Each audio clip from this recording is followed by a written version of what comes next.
В исламе есть четкое убеждение, что медицина – дар Всевышнего Аллаха.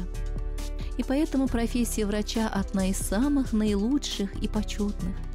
Свойственные обладателю этой профессии заботливое отношение, сострадание и сочувствие своим пациентам вызывает милость Господа миров.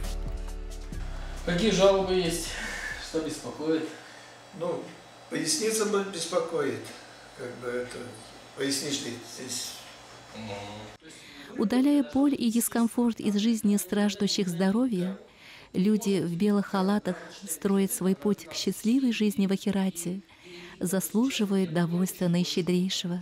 Именно знание, искренняя забота о других позволяют представителям этой благородной профессии вырасти духовно и приблизиться к Создателю.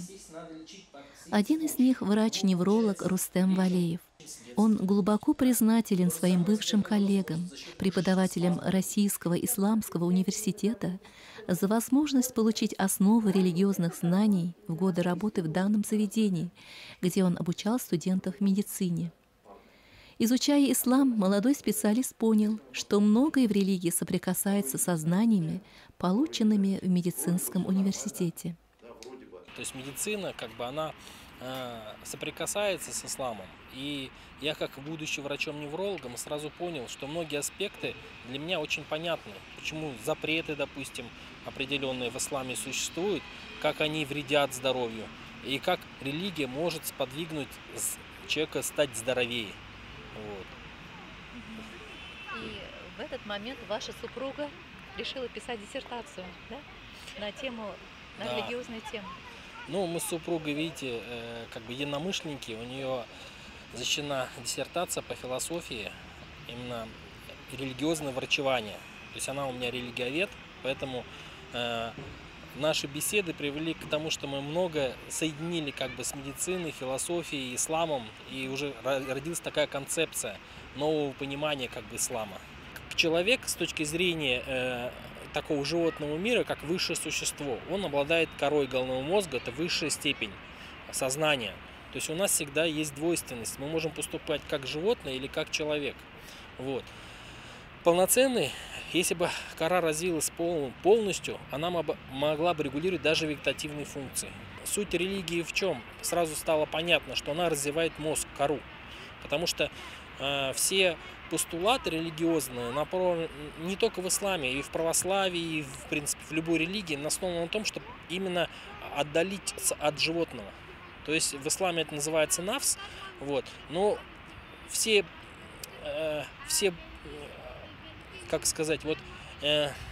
заповеди, не убей, не укради, это все не может животное осуществить. Оно не может отказаться от еды, от себя. А человек, он высшее существо, он может управлять собой. Ни одна специальность не приносит порой столько моральных переживаний, как врачебная, писал Антон Чехов. Кому, как не практикующему врачу, как Антон Павлович, не знать о тяготах этой непростой, но очень нужной профессии. Испытание на прочность не проходит даром. Как говорится, пытливый ум, смекалка помогает сдвинуть горы. Всевышний помогает каждому, кто уповает на его милость. В жизни Рустема это круговерть ярких событий, увлекательных путешествий и постоянные огранки главного ремесла – врачебного дела. В тот момент, когда кто-то жалуется на нехватку времени, средств, сил, наш герой все время осваивает новые методики оздоровления, ибо интересы и здоровье пациента для него всегда на первом месте. С 2002 года даже у меня есть методика, в которой мы работаем. Методика нетрадиционная считается, хотя относится к традиционной медицине, в принципе. Это цветолечение, это новый подход к медицине, то, что именно развивать мозг. Здесь принцип работы идет, чтобы не пить просто бездумно таблетки, которые просто снимают симптом, а развивать организм. Эта технология, она основана на том, что она дополняет наше восприятие цвета. То есть она заставляет видеть тот цвет, который мы видели плохо.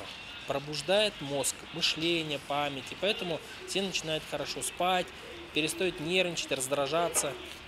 такая же тренировка, как и мышцы. Поэтому, если после тренажерного зала вы имеете тонус, бодрость в теле, здесь тренировка идет мозга. Ясность в голове появляется, мышление, скорость реакции повышается. Но главное, что эти зоны начинают работать, давать команду органам и системам. То есть мозг сам может многие органы восстанавливать. То есть все возможности у нас есть. Испытано на себе, наверное, да? Ну, в том числе, конечно. И Технология исследована, уже опробирована. Сейчас патент принадлежит вообще англичанам. Вот. То есть наши ученые изобретают, придумывают, создают, а они выкупают и у себя используют. включаешь телевизор и поток негативных новостей. Как уберечь свою психику и нервы от всего этого? Ой, ну, в принципе, вот смотрите, любой религиозный деятель, он выглядит очень спокойным, уравновешенным. Вы, наверное, не видели никого такого злого, агрессивного хазрата, допустим, или там, или, допустим, там православного какого-то батюшку. Теперь одна из самых главных заповедей в исламе – это борьба с гордыней.